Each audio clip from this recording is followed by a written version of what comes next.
That's, I mean, the nice thing about music is just that you can do it into your old age. I mean, a lot of the musicians that I play with now are in their 70s, and their playing is incredible. They've only gotten better. I mean, I think that's maybe the one, let's call it an advantage over athletics, is that, if you can throw a football amazing when you're 22 years old, at some point your shoulder's going to start to give out and you Yeah. won't be able to throw that football quite as fast or as far. And with music, it really is about the mind. I mean, sure, of course, if you have arthritis or something, then you might have other problems. But like I said, I've played with so many guys who are just, they're in their 70s and 80s even, and there's just such a calm confidence that comes with that, because at that point your skills, your base level of skills, your fundamentals are just so ingrained. The mechanics of what you're doing, it's like walking. You don't think about it at all, right? Yeah. Someone starts playing a song and you're the drummer, and you just start playing the drums. You don't think, okay, I'll do this type of beat or what should I do here? You're literally just playing intuitively.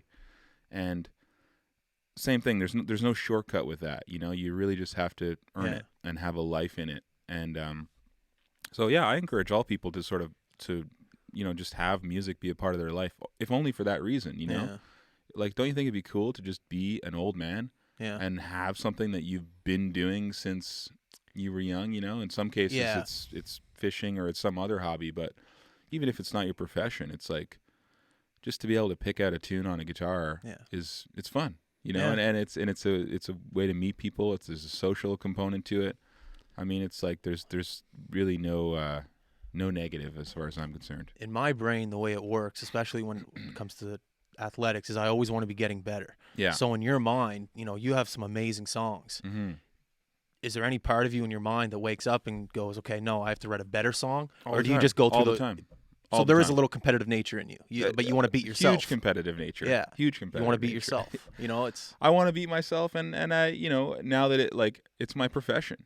You know what I mean? Like, I'm aiming to make the best product that I can. I mean, on one hand, there's an artistic component, which is, like you said, the portion of my job that's artistic is the writing songs, right? yeah. I want to write the best songs I can, make them sort of recognizably mine, and for people to be able to connect with them and have an emotional connection to them. That's really important. But then after that, you got to figure out how to put it out into the world and how to get people to listen to it. I mean, the same way you're doing with your podcast, right? You can sit in your basement all day long and make the most incredible podcast, but right now 80% of the job is just figuring out how to get this out there and get people listening to it. And I don't think that changes as you kind of like go through the steps of success or whatever. It's certain things get easier. You can hire people to help you up the production level and you can make things better, but that hustle, you got to keep that hustle. Yeah. Because if you don't, it can just come to a grinding halt, and we've seen that happen a million times, right? Yeah. I was just watching this show, this documentary. It's all about coaches. It's on Netflix right now. It's called Playbook, and they have different episodes with Doc Rivers from the LA Clippers and this woman who coaches the U.S. Women's soccer team, and this guy Patrick. I can't even pronounce his last name. He's a French guy. He's Serena Williams' coach. Mm. And he talks about working with these athletes, like these elite level athletes. And he's like, they work, and then they have a big success. And then in many cases, they think, okay, now I've made it. Now I don't have to practice 7 days a week. I'll only practice 5 days a week. I won't come in at 7 a.m. I'll come in at 9 a.m. And what happens? They get bad. Yeah. Yeah. Their game gets weak, right? The reason why you succeed is because you put in that work. You put in more work than the other guy was willing to. You got to the rink an hour before the other guy was there, and you were doing your shots, and you're ready to go, right?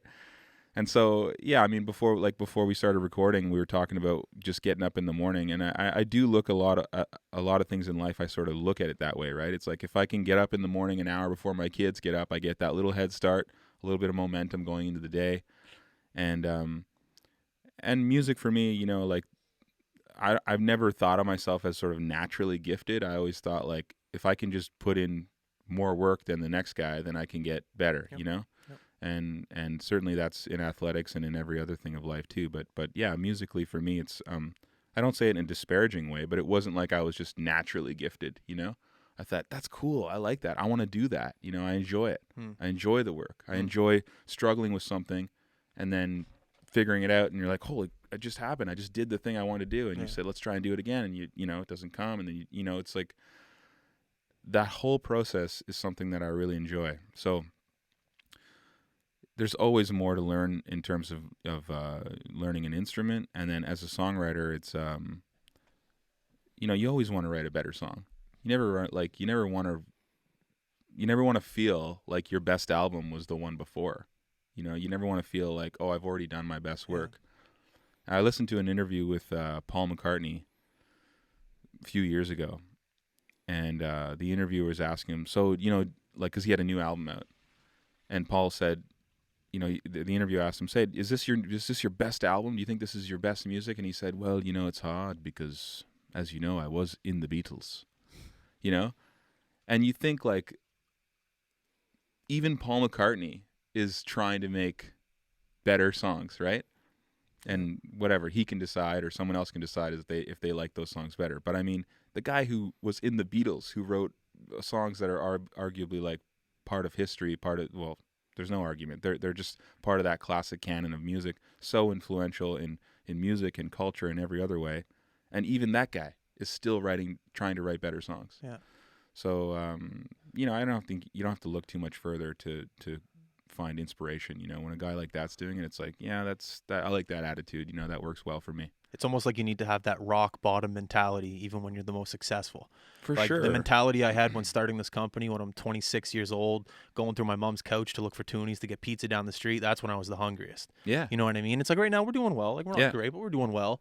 But I still have that hungriness of, well, dude, I mean, that's the reason why I'm sitting here. Like, I admire your ambition. I mean, I get asked to do a lot of things, but you sent that video, you sent it over, you said, here's my studio, this is what I've built, and, if you want to come on the show, we'd love to have you.